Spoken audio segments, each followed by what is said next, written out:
I suck. I'm sure we've all said this to ourselves at one point or another, but this phrase, when repeated to yourself over and over and over a long period of time, can cause a lot more issues than you'd ever think possible. But it's easy to say. When life's speeding you up, or when you're falling short in different areas, it's easy to say that about yourself. But there's a way to change how you feel about yourself when reacting to the exact same circumstances. And here's what I did.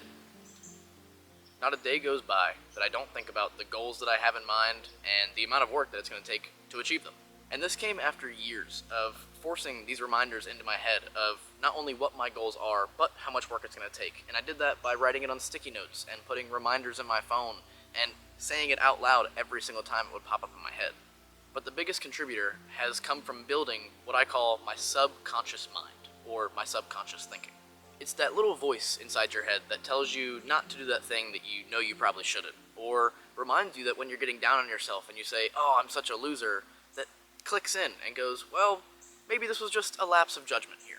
I've made the statement that I'm incapable of thinking negatively about myself, and I say that sort of jokingly, but I truly do believe it at this point, because I've spent so much time building those subconscious thoughts that every time I have a negative self-thought, it immediately corrects itself. And I have a short story that illustrates this perfectly.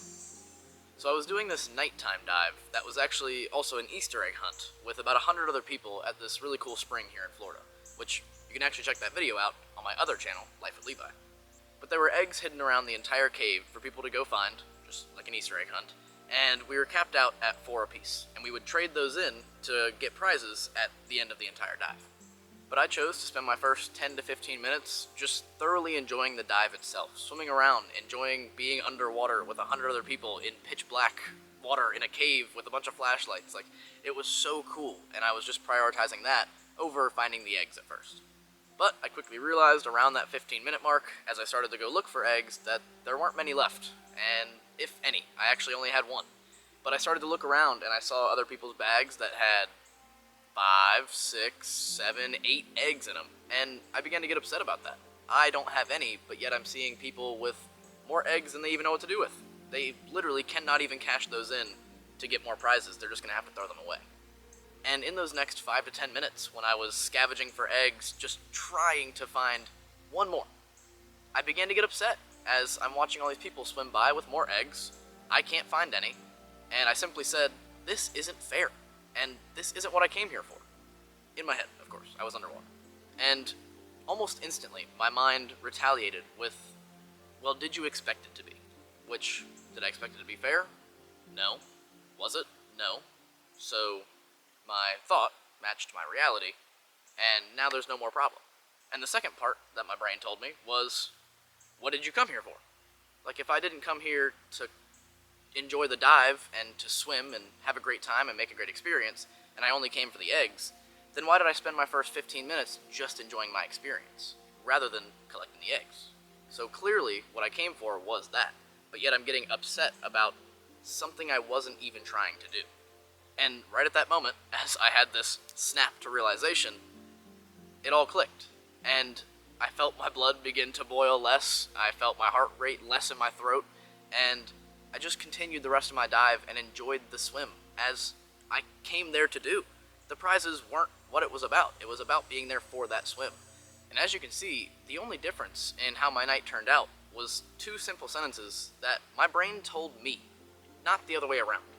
And that's because in those prior few months to that dive, I had been prioritizing to consciously make an effort of every time that I thought life wasn't fair, to remind myself, life isn't fair. Did you expect it to be? And every time things were out of my control, what can I do about that? Simple phrase, control the controllables.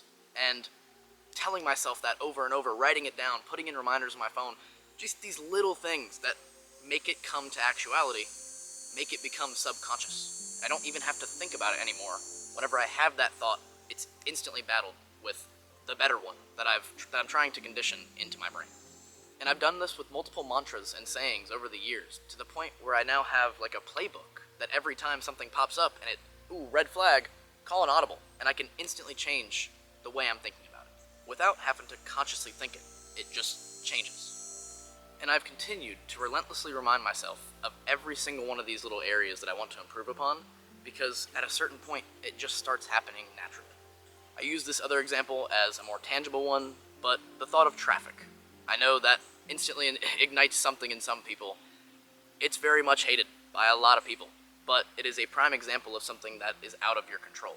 Like that guy that just cut me off. I could sit there and fester about it and get all upset and blood boil and blow my lid, right?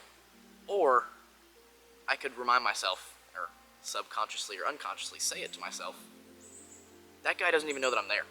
Didn't even see me. Completely in his own world, has no idea that I'm even here behind him.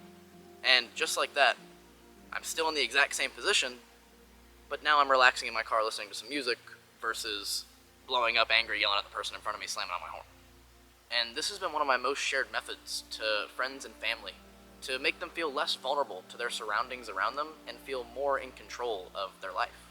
This is honestly one of the longest running self-improvement things that I've done in my life. Before I even knew about this whole self-actualization, self-improvement, spirituality, lifelong journey, whatever, I've been doing this because I realized probably around 12 or 13 that if I had a preferred outcome of how I'd like to feel about something, and I just kept on telling myself that I wanted to feel that way whenever that thing happened, then eventually I would.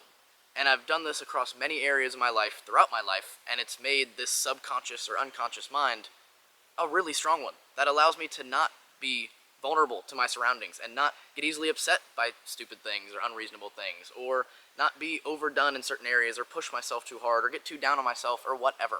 It just helps balance it all.